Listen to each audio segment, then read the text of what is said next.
क्या होगा कि अगर आप जिस गली मोहल्ले में रहते हैं, गाँव में रहते हैं, शहर में रहते हैं, वहाँ पे सडनली एक दिन 2 बच्चे दिखे आपको, छोटे-छोटे बच्चे, लेकिन उनका कलर ग्रीन है, हरे रंग के दिखते हैं वो।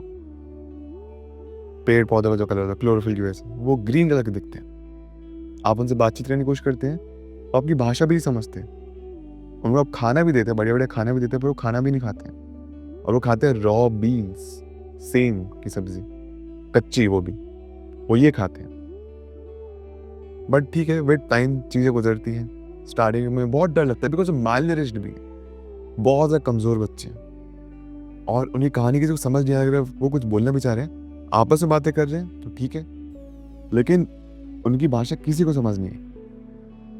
ऐसी कहानी की हम बात करते हैं, जिनके बारे में अलग-अलग चीज़ें कही गई हैं कि वो शायद दूसरे यूनिवर्स के बच्चे थे, एक और डायमेंशन से आए थे, एक गुफा के ज़रिए यहाँ पे पहुँच गए, या फिर इसकी साइंटिफिक थ्योरीज़ क्या कहती हैं, या फिर सिर्फ़ एक कहानी किस्सा है।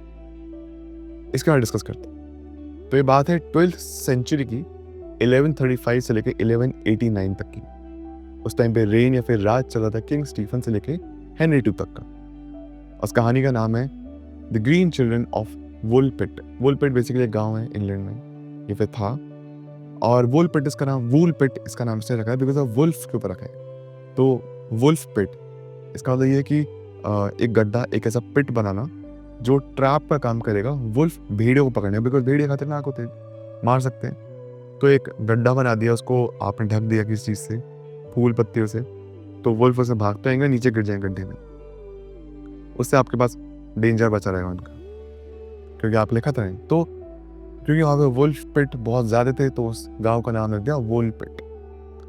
अब होता ये कि आम दिन होता है, नॉर्मल दिन चल रहा होता है, सडनली गाँव वाले देखते हैं कि 2 बच्चे नज़र आ रहे हैं उनको, 2 छोटे-छोटे बच्चे हैं, उनका कलर ग्रीन है, हरे रंग के दिखते हैं, तो बहुत कमज़ोर है, बहुत पतले, मैलनरिश्ड, जैसे उन्होंने हफ्तों से कुछ खाना ना खाया। स्टार्टिंग में तो घबरा जाते हैं, क्योंकि और कमाल की बात ये कि उस टाइम पे ऐसा होता था ज़्यादातर, जैसे फॉर एग्जांपल किसी को अगर डिसोसिएटिव डिसआइडेंटिटी डिसऑर्डर हो गया, डिसोसिएटिव आइडेंटिटी डिसऑर्डर हो गया, या फिर मल्टीपल पर्सनैलिटी डिसऑर्डर हो गया, तो लोग उसको भूत बाधा कहते थे, जैसा भूत आ गया है। या फिर उस टाइम पे साइंस इतनी एडवांस नहीं थी, लोग भोले थे, इनोसेंट थे ज़्यादा, तो अक्सर ऐसे लोगों ने मार दिया जाता था कि कुछ भी अलग दिखा, नॉर्मल नहीं दिखा, तो लोगों को लगता है भूत प्रेत का कुछ किस्सा विस्सा है, तो उनको मार देते थे। जैसे कहीं से अफवाह उड़ गई कि ये इंसान विचक्राफ्ट करता है, तो उसको ही मार देंगे। तो उन्होंने उन बच्चों को देखा, मेरी किस्मत अच्छी कि उनको मारा नहीं गया। वो हरे रंग के दिख रहे थे, ग्रीन कलर के, उनकी भाषा किसी को समझ नहीं आती थी, कुछ भी समझ नहीं आ रहा था। तो वहीं जो लैंड ओनर थे, उन्होंने रिस्पॉन्सिबिलिटी ली कि मैं इन दोनों बच्चों को, मैं जिम्मेदारी ले रहा हूँ, मैं इनको पालूंगा पोसूंगा। उन्हें खाना ऑफर किया जाता है, और खाना खाते ही नहीं, नॉर्मल खाना होता नहीं। फिर लेकिन तभी हम देखते हैं ग्रीन बीन्स होती हैं, बीन्स या फिर सेम, उसको खाना शुरू करते हैं, काफ़ी रेगुलरली खाते हैं, काफ़ी पसंद आता है बीन्स खाना।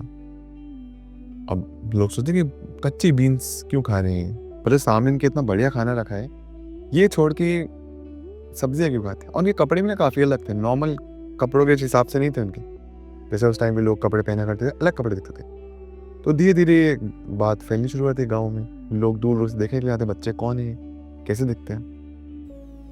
अब धीरे धीरे इनकी हालत तो ठीक होने लगती है, मैलरिश थे, थोड़ी बेटर हालत होने लगती है उनकी, घुल मिलना शुरू कर देते हैं। लेकिन जो लड़का होता है, एक लड़का था एक लड़की, जो लड़का होता है बच्चा, वो बीमार पड़ जाता है, अनफॉर्चुनेटली ही पासेस अवे, वो बचता नहीं। लेकिन मेरी जो लड़की थी, कुछ सालों में धीरे धीरे जैसे बड़ी होती है, उसका देखते कि शरीर का कलर नॉर्मल होते जा रहा है, जैसे आपका मेरा है, और नॉर्मल हो जाती है। हमने खाना भी खाना शुरू कर दिया, नॉर्मल खाना जो भी बाकी लोग खाते थे। इसी के साथ वहीं के जो लैंड ओनर थे और जितने लोग थे, वहीं पर उस लड़की ने सर्वेंट का काम भी करना शुरू किया अलग अलग जगह। फिर एक दिन उसकी शादी भी जाती है। इसी बीच में मतलब काफ़ी लंबे सालों की कहानी है। उसको भाई तुम्हारी क्या था लड़की का। अब बात ये है कि लड़की का कलर ठीक होने लगता है धीरे धीरे करके, और अब उसको इंग्लिश भी बोलनी आती है, बाय द वे, वो भाषा ही बोलने लगती है, वो सीख जाती है, उसका बैप्टिज्म भी होता है। फिर जो बड़ी बात है, सबको समझने लगती है, सब कुछ बताने लगती है, तब उससे पूछा जाए कि आखिरकार आपके साथ हुआ क्या था, यहाँ पे आप आए कैसे, कहाँ क्यों आप। वो जगह का नाम देती है, वो तो वहाँ से कोई 2 मील की दूरी पे था, सेंट मार्टिन्स लैंड के आसपास, उसको जैसे नाम था उसका। क्योंकि उसको भी ढंग से याद नहीं था, बट कहते हैं सेंट मार्टिन्स लैंड था, वो पास की जगह थी। एंड होता ये कि वो लड़की कहती है कि दरअसल में जहाँ से मैं आई हूँ ना, वहाँ पे सूरज नहीं उगता था। अब तो बहुत ब्राइट सूरज दिखते हैं, वहाँ पे सूरज नहीं, वहाँ पे ट्वाइलाइट जैसा दिखता था। जैसे कि फॉर एग्जाम्पल सनसेट का टाइम होता है ना, जब सूरज डूब रहा है, हल्की सी आसमान में एक लाली होती है, स्काई इज पिंक, कुछ वैसा था वहाँ का मौसम, वैसा सूरज होता था वहाँ का। और वो अपनी अलग भाषा में बात क्या करते थे। एक दिन हुआ ये था कि वो अपने, उसके जो फादर थे उन बच्चों के, वो फार्मर थे, और क्या वो जंगल में घूम रहे थे, और उनमें एक केव दिखती है जिसमें वो चले जाते हैं। एक्चुअली बच्चे बीच में खो गए थे, उनको समझ नहीं आता कि अपने फादर तक कैसे पहुंचे। वो उस केव को फॉलो करते हैं, और केव को फॉलो करते करते वो उस गांव में आ पहुंचे थे। और जहाँ पे आते हुए देखा बहुत ब्राइट सन है, प्लस उसने ये भी बोला कि मुझे ना बेल्स की, घंटियों के पास सुनाई दे रही थी, तो हमने उसी को फॉलो किया, और इस वजह से हम केव में पहुंचे और यहाँ तक आके पहुंचे। लेकिन बाकी जो, अगर वो जो जगह है सेंट मार्टिन्स लैंड या जो भी इसका नाम है, वहाँ पे अगर जो लोग हैं वहाँ पे भी नॉर्मल दिखते हैं, ये हरे रंग के क्यों थे, ये कभी समझ नहीं आ पाए। फिर ठीक है, धीरे धीरे वक्त बीता और ये बात इतनी तब की रह गई कि सबको नॉर्मल हो। और फिर again with time the girl या फिर वुमेन आल्सो पास्ड अवे। लेकिन ऐसा हुआ क्यों? क्या ये बच्चे एक अंडरवर्ल्ड से आए थे, एक अलग दुनिया से आए थे, एक दूसरे डायमेंशन से आए थे, हॉलो अर्थ से आए थे? इसके ऊपर भी बहुत सारी थ्योरीज है। सबसे पहले कहते हैं कि एक फोकलोर है, सिर्फ कहानी किस्सा है, इसका रियलिटी कुछ नहीं है। ऐसा कभी कुछ नहीं है, ऐसा कोई बच्चे नहीं है, सिर्फ कहानियां हैं, लोगों ने इस फोकलोर को फेमस कर दिया बस बोल बोल के। दूसरी अगर बात ये, अगर सच की कहानी है, तो बात यह है कि बच्चे दरअसल में मैलनरिश थे, और जो उस लड़की ने कहानी सुनाई थी बड़ी होके, उसकी बचपन की मेमोरी थोड़ी धुंधली हो जाती है। विद टाइम से बड़े होते हैं, आपको अपनी बचपन की मेमोरीज याद नहीं रहती। तो उसने शायद, उसका परसेप्शन ये था कि बचपन में उसको लगा कि वहाँ पे लाली हुआ करती थी, सूरज निकलता था, और मे भी उनके खुद की कोई लोकल लैंग्वेज होगी, बच्चे बात क्या करते थे वहाँ पे, और बेल्स की आवाज़ सुनाई दी, तो शायद आसपास के चर्च की आवाज़ सुनाई दी, जिसको फॉलो करते करते उस केव के थ्रू यहाँ पे आ पहुंचे। या फिर दूसरी चीज़ ये कि सिंस वो बहुत मैलनरिश थे, तो उनमें आयरन की कमी हो गई थी उनके शरीर में, जिसकी वजह से उनका शरीर का कलर कुछ ऐसा होने लग गया था, हरे रंग का।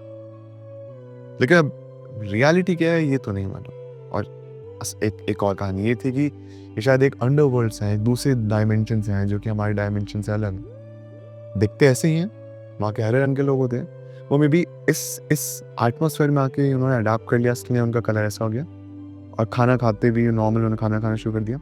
लेकिन ऐसे शायद लोग और एग्जिस्ट करते हैं, लेकिन वो दूसरी डायमेंशन में, क्योंकि वो जो केव थी, फिर वो जो जगह बताती थी, वो कभी दोबारा मिली नहीं, वो जगह जहाँ से वो आई थी। इसलिए कुछ नहीं पता कि वो सच में एक दूसरे डायमेंशन से आई थी, या फिर सच एक कहानी किस्सा है, मसाला है, कुछ रियल नहीं है, या फिर सीधी सी बात है, बच्चे, वो लड़की की मेमोरी बचपन की धुंधली हो गई थी, उसे याद नहीं था, ब्लरी मेमोरीज थी, और मैलनरिश थे, इसलिए उनका रंग हरा हो गया था, ग्रीन हो गया था। और बस ये कहानी आज तक बाकी। बट आपके अपने क्या राय है? अगर आपने इस कहानी को सुना हो, कुछ जाना हो, आपको लगता है कि कुछ पार्ट मैंने मिस कर दिया, वो मुझे प्लीज कमेंट करके जरूर शेयर करना, और अपने थॉट्स भी जरूर शेयर करिए। मेरा नाम Avneet Bhardwaj, and I will see you in the next one. Thank you so much for watching this video. Take care.